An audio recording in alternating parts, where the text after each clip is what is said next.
हमारे बीच में श्रीमती इंदिरा गांधी जी, राजीव गांधी जी यहाँ पर पहले भी आए हैं और आज ये कांग्रेस पार्टी की हमारे गांधी परिवार की तीसरी पीढ़ी है जो आज मनोहरपुर में हमारे इस जनसमूह को संबोधित करने आप आए हैं। हम सब सौभाग्यशाली है कि आपका मार्गदर्शन, आपका आशीर्वाद हमारे क्षेत्र की जनता को मिलने वाला है। मैं सम्माननीय प्रियंका गांधी जी से निवेदन करना चाहूंगा, मैडम ये धरती हमारा जो त्रिवेणी धाम है ऐतिहासिक हमारे संत शिरोमणि नारायण दास जी की तपोस्थली है। ये तपोस्थली और तमाम हमारे धार्मिक गुरुओं की धार्मिक स्थली है जहाँ पर इन्होंने तब की और पूरे भारतवर्ष में यहाँ हमारे क्षेत्र का नाम रहा। आज मैं आपको धन्यवाद देना चाहता हूँ। 2018 में आपने कांग्रेस पार्टी का उम्मीदवार बना करके मुझे इस क्षेत्र की जनता की आवाज बनने का अवसर दिया था। मैं कुछ मतों से उस समय चुनाव हार गया, लेकिन पूरे 5 वर्ष मेरे क्षेत्र की जनता ये बता रही है कि मैं सुख मेरे क्षेत्र की जनता ये आपको बता रही है कि मैंने सुख दुख में खड़े रह करके इस जनता के बीच में हमेशा काम करने का प्रयास किया है। मैंने जनता की तकलीफ को अपनी तकलीफ मान करके हमेशा जनता के बीच में रहने का काम किया है। पूरे विश्व भर में जब कोरोना का समय था, हमारी राजस्थान की सरकार का कोरोना का मैनेजमेंट पूरे देश में बहुत अच्छा था। और मैं आपसे निवेदन करना चाहूंगा और ये क्षेत्र की जनता बताएगी, राजस्थान के 200 विधानसभाओं में आपके छोटे भाई ने अगर यह जनता की मदद कहीं सबसे ज्यादा करी होगी तो इस झारखंड की धरती पर हमारे कार्यकर्ताओं ने, हमारे लोगों ने जनता के दुख दर्द में खड़े रह करके जितना प्रयास हो सकता था उतना किया। कांग्रेस के राज में तो लोगों को, गरीब लोगों को जो फायदा हुआ वो भी आज आम जनता आपके बीच में बता रही है। लेकिन मैं दुर्भाग्य से कहना चाहता हूँ कि 2018 में मैं चुनाव हार गया, लेकिन निर्दलीय प्रत्याशी जिनको कांग्रेस की सरकार ने ताकत दी कि वो क्षेत्र में काम करे, लेकिन उन्होंने ध्यान नहीं दिया, जिस वजह से क्षेत्र की जनता 5 वर्ष जरूर निराश हुई है। लेकिन आपने क्षेत्र की जनता का मनोबल, मुझे वापस से उम्मीदवार बना करके बढ़ाया है। आपने मुझे वापस से उम्मीदवार बना करके इस क्षेत्र की जनता को एक ताकत देने का काम किया है। दीदी, हमने यहाँ पर हर उस वर्ग की लड़ाई लड़ी है जिसके लिए एक नेता को एक सेवक बन करके लड़ना चाहिए। मैं आपका ज्यादा समय नहीं लूंगा क्योंकि ये जनता, हमारे बुजुर्ग, हमारी माताएं, बहनें, नौजवान साथी आपको सुनने का इंतजार कर रहे हैं। आपका आशीर्वाद मिलेगा तो निश्चित तौर ये राजस्थान की सबसे बड़ी जीत होगी। तो आपका सिर्फ उत्साह और जोश से बता रहे हैं, आने वाली 3 तारीख को जब राजस्थान में परिणाम आएगा तो सापुरा विधानसभा क्षेत्र की उस सूची में 200 विधानसभाओं की सूची में प्रथम नंबर पर रिकॉर्ड जीत से हमने मान लिया। हमारी नेता तो हमेशा गरीबों के लिए, वंचितों के लिए, शोषितों के लिए देश में लड़ाई लड़ने का काम करते हैं। जो पार्टी जिसने देश को बनाने का काम किया, जिसने देश को स्वतंत्र कराने का काम किया, वर्षों तक लड़ करके देश को एक आपस में ऊंच नीच की खाई को खत्म करके हर व्यक्ति को भाईचारा बढ़ाने के लिए जितना प्रयास कांग्रेस पार्टी ने किया, आज हमारी नेता आदरणीय प्रियंका गांधी जी आपके बीच में आई है। हम सब लोग उनको सुनना चाहते हैं, आमंत्रित करना चाहता हूँ हमारी नेता, देश की नेता आदरणीय प्रियंका गांधी जी को हमारी चर्चा को संबोधित करें।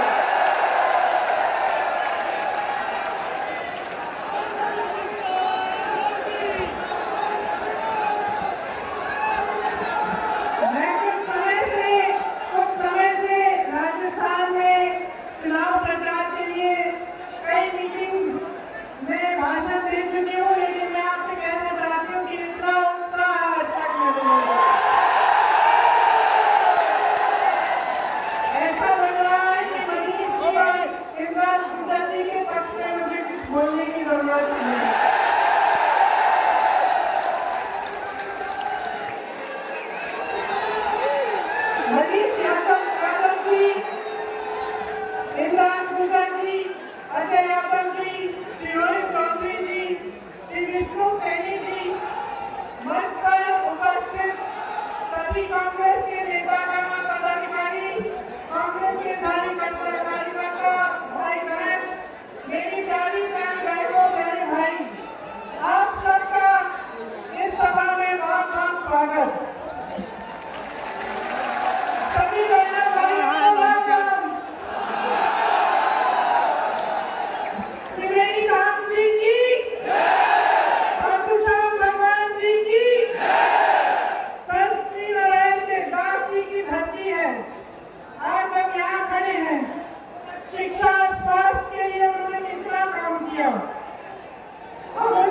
मैं जानती हूँ कि यहाँ के आपके कुछ मुद्दे हैं, यहाँ के जो आपके विधायक हैं अच्छे लगते हैं आपको,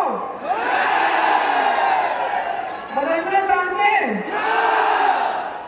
उनको बहुत मान सम्मान मिला हमारी पार्टी से, बहुत मान सम्मान मिला। आपके यहाँ पैदल की समस्या है कि नहीं?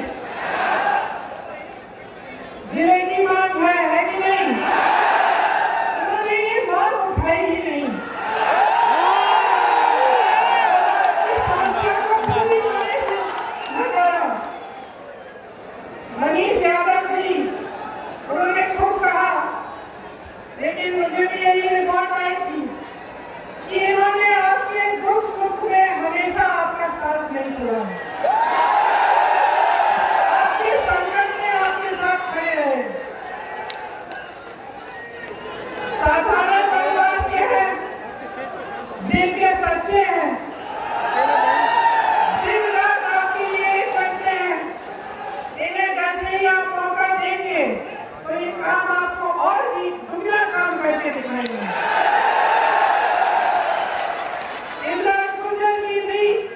पास वाली विधानसभा के हैं, वो भी नौजवान हैं, वो भी दिन रात एक करके काम करेंगे। देखिए, चुनाव का समय है, तो जब त्योहार का समय होता है, अभी दिवाली थी, त्योहार का समय होता है तो हम क्या करते हैं? पूजा पाठ करते हैं, घर की सफाई करते हैं, त्योहार की तैयारी करते हैं कि नहीं? जब खेती में कटाई का मौसम आता है, कटाई का समय होता है तो क्या करते हैं? तैयारी करते हैं कटाई के लिए, खेती में जाते हैं, सुबह शाम मेहनत करते हैं, कटाई करते हैं। चुनाव का समय आता है तो हमें क्या करना चाहिए? लोग बताएगा।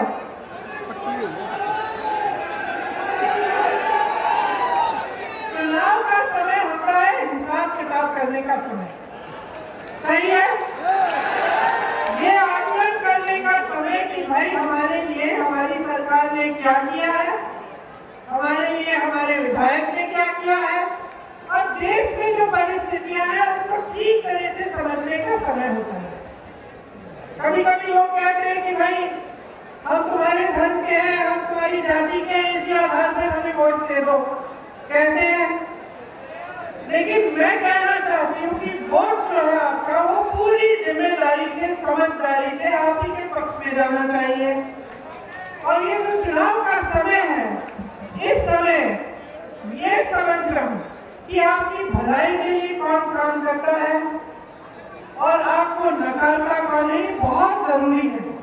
तो बहुत सारे नेता आते जाते हैं मंच में, हम कांग्रेस के नेता हैं, कांग्रेस के पक्ष में तो बोलते ही हैं, भाजपा के नेता आएंगे, वो भी भाजपा के पक्ष में बोलेंगे। अच्छा, वो कहते हैं हम भ्रष्ट हैं, कहते हैं ना, कांग्रेस वाले भ्रष्ट है कहते हैं, हम कहते हैं भाजपा वाले भ्रष्ट हैं। वो कहते हैं कि हम काम नहीं करते, हम कहते हैं वो काम नहीं करते। तो इस बीच कभी कभी मुझे लगता है कि जनता कैसे समझेगी कि भाई सही कौन कह रहा है, झूठ कौन कह रहा है। तो ये जो समय है चुनाव का, इसमें आप सबकी बातें अच्छी तरह से सुनो, ध्यान से सुनो। मोदी जी आए, उनकी सुनो, भाजपा के नेता हैं, उनकी सुनो, हमारी सुनो, हमारे बड़े बड़े नेता गहलोत जी, राहुल जी, खड़गे जी आए आपके सामने, उनकी बात सुनो। लेकिन जो आपका वोट है, जो आपकी सोच है, वो बहुत ही मतलब तीखी होनी चाहिए। आपको सोचना चाहिए कि किस तरह से इन सब की बातों में से हम सच्चाई को निचोड़ के निकालें। ये आपकी बड़ी जिम्मेदारी है। तो आज जो चुनाव के जो सच्चे सवाल है, जो असली सवाल है, वो क्या है? एक तो बेरोजगारी है, बड़ा मुद्दा है। अब हम देश में देखें कि जहां पे भाजपा की सरकारें हैं और जहां देश में केंद्र में भाजपा की सरकार चल रही है, वहां बेरोजगारी का क्या दर है? 45 सालों में सबसे अधिक बेरोजगारी आज हमारे पूरे देश में है। अब आप अपने प्रदेश में राजस्थान में देखिए, राजस्थान में मैं मुख्यमंत्री जी से पूछ रही थी 2-3 दिन पहले की मुख्यमंत्री जी हमने कितने रोजगार दिलवाए हैं, तो वो बोले देखो 2 लाख रोजगार हमने दिलवाए हैं और 1 लाख रोजगार हमने बजट में हमने घोषणा की थी, उसमें से 40,000 रोजगार प्रक्रिया में है। तो ये जवाब वो मुझे दे पाए और ये हमारी आपस की बात थी, ये नहीं था कि कोई सुन रहा है देख रहा है। मैंने आपस से हम बैठे थे, मैंने पूछा कि कितने रोजगार दिए, मुख्यमंत्री जी ने सच्चाई से बोला देखो 2 लाख दिए। यही बात तब में मध्य प्रदेश में थी, भाजपा की सरकार है वहाँ 18 सालों से बहनों और भाइयों 18 साल कम नहीं होते। मैंने पूछा कि भाई जब से ये पिछली सरकार बनी है इनकी 3.5 सालों से इनकी भाजपा की सरकार है वहाँ, कि जब से इनकी सरकार बनी है तो इन्होंने कितने रोजगार दिलवाए। अब कोई मुझे जवाब दे के बताए। यहाँ हमने 5 सालों में 2 लाख रोजगार बनाए। मध्य प्रदेश में भाजपा की सरकार है, आप सोचेंगे कि चलो 1 लाख तो बनाए होंगे, नहीं। 10,000 नहीं, 1,000 नहीं। 3.5 सालों में बहनों और भाइयों मात्र 21 रोजगार दिए हैं उनकी सरकार ने। सोच सकते हैं आप, मात्र 21 रोजगार। फिर अगर हम युवाओं को देखें, शिक्षा के लिए कितने काम किए हैं। शिक्षा के लिए राजस्थान की सरकार ने नए पाठशाला बनाए। मैं छत्तीसगढ़ जाती हूँ, अपनी सरकार वहाँ भी है, यहाँ भी है। छत्तीसगढ़ ने हर जिले में पाठशाला बनाई है। तो मैंने गहलोत जी से पूछा कि छत्तीसगढ़ में तुम्हारी सरकार ने हर जिले में बनाया है इंग्लिश मीडियम का स्कूल, आपने कितने बनवाए? हंसने लगे, अरे जिला क्या, हमने तो गाँव में बनवाए। नई यूनिवर्सिटियां खोली है, नए कॉलेज हैं वो खोले हैं, मेडिकल कॉलेज खोले हैं। और वहाँ मध्य प्रदेश में पूछ लीजिए, अपने मध्य प्रदेश के दोस्तों से पूछिए, वहाँ पर 7,000 से अधिक स्कूल बंद कर दिए। तो सोचिए यहाँ 5 सालों में नई यूनिवर्सिटियां, नए कॉलेज, नए स्कूल बन रहे हैं, वहाँ पे 7,000 से अधिक बंद हो चुके हैं। किसानों से पूछिए, यहाँ पे आपके कर्ज माफ किए गए। जो केंद्र सरकार ने महंगाई जो बढ़ाई हुई है, जीएसटी का जो टैक्स है कहाँ जाता है? वो प्रदेश की सरकार के पास नहीं जाता बहनों भाइयों। वो जो टैक्स है जो आज आपके बर्तनों पे है, जो भी आप खरीदने जाए उस पे है, आप किसान हैं ट्रैक्टर पे है, तमाम चीजों पे वो टैक्स है जो आपको भरना पड़ता है, जिसकी वजह से सब कुछ महंगा हो रहा है। वो टैक्स कहाँ जाता है? वो प्रदेश की सरकार के पास नहीं जाता है, वो आपके पैसे हैं। वो केंद्र की सरकार, मोदी जी की जो सरकार है, उसके पास वो टैक्स जाता है। तो ठीक है, टैक्स जाता है। अब सोचे कि ठीक है टैक्स जा रहा है, हमारे पैसे जा रहे हैं थोड़े अधिक, तो कम से कम आपको ये नहीं लगता कि उस टैक्स से वो जो पैसे हैं उससे आपके लिए काम होना चाहिए कि नहीं? जितना भी पैसा सरकार का होता है वो किसका होता है? मोदी जी का तो नहीं होता, उनके मंत्रियों का नहीं होता। शायद उनके लिए ये दुख की बात होगी कि अडानी जी का भी नहीं होता। वो पैसे बहनों और भाइयों आपके पैसे होते हैं। हमारा देश का लोकतंत्र है। लोकतंत्र में जितनी भी संपत्ति होती है देश की सरकार की, वो जनता की संपत्ति होती है। तो चाहे शिक्षा हो, चाहे स्वास्थ्य सुविधाएं हो, चाहे सड़कें हो, चाहे नौजवानों के लिए रोजगार हो, ये सब उस संपत्ति से आना चाहिए, उसी संपत्ति से बनना चाहिए।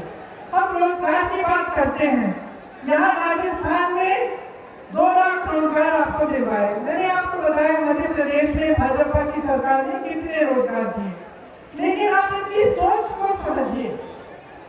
यहाँ से राजस्थान से कितने बच्चे जवान बनकर हमारी सरहदों पे हमारी सुरक्षा करते भी नहीं, देश की सुरक्षा।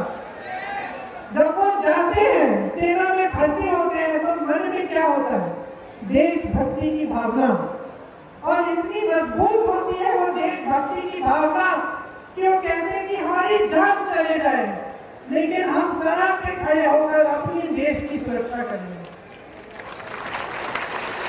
राजस्थान, हरियाणा, ये जो प्रदेश हैं, सबसे ज्यादा सैनिक आप ही ने दिलवाए हैं देश को। अब हमारी क्या उम्मीद रहती है सरकारों से? सरकारों से हमारी यही उम्मीद होती है, रहती है कि भाई हमारे जीवन में संकट है, हमारे देश जीवन में मुश्किलें हैं, उन मुश्किलों का सामना करने के लिए हमारी सरकार हमारी सहायता करे, ये उम्मीद होती है। इसी तरह से नौजवान होता है, रोजगार लेता है, सेना में भर्ती होता है, तो खुश रहता है कि भाई मेरी भर्ती हो गई, जीवन भर में काम करूंगा सेना में। इन्होंने क्या किया? अग्निवीर योजना ले आए। अग्निवीर में क्या है कि भाई सेना में भर्ती होने के लिए वही ट्रेनिंग करो, उतनी ही मेहनत करो, लेकिन तुम्हारी भर्ती सिर्फ 4 सालों के लिए होगी। तो अगर सिर्फ 4 सालों के लिए सैनिक खड़ा होगा, वापस घर आएगा, फिर से वही बेरोजगारी का सामना करेगा, तो उसके मन में क्या बीतती होगी? क्या वो सोचेगा कि हाँ हम जाके सरहद पे खड़े होकर इस देश के लिए अपना जीवन दे दें, लेकिन इस देश की सरकार हमें सिर्फ 4 सालों की नौकरी दे रही है। उसी तरह से जो सरकारी कर्मचारी है, काम करता है, 20 सालों के लिए उसके हर महीने उसके थोड़े थोड़े पैसे सरकार निकालती है कि पेंशन में जाएंगे। तो क्या उम्मीद रखता है सरकार से? यही उम्मीद रखता है कि मेरे पेंशन के जो पैसे कटेंगे वो अंत में 20 साल बाद मेरे हाथों में आ जाएंगे और मुझे उनकी मैं खुद हिफाजत करूंगा। सरकार क्या कर रही है? केंद्र की सरकार पेंशन के पैसे लेती है और उसका निवेश खुद कर लेती है, और कर्मचारी कहता है कि भाई निवेश आप कहीं कर लो, कहीं गड़बड़ हो जाए, गलत निवेश कर लिया तो मेरी तो 20 सालों की मेहनत चली गई ना, मेरे तो पैसे वापस नहीं होंगे। तो सरकारी कर्मचारी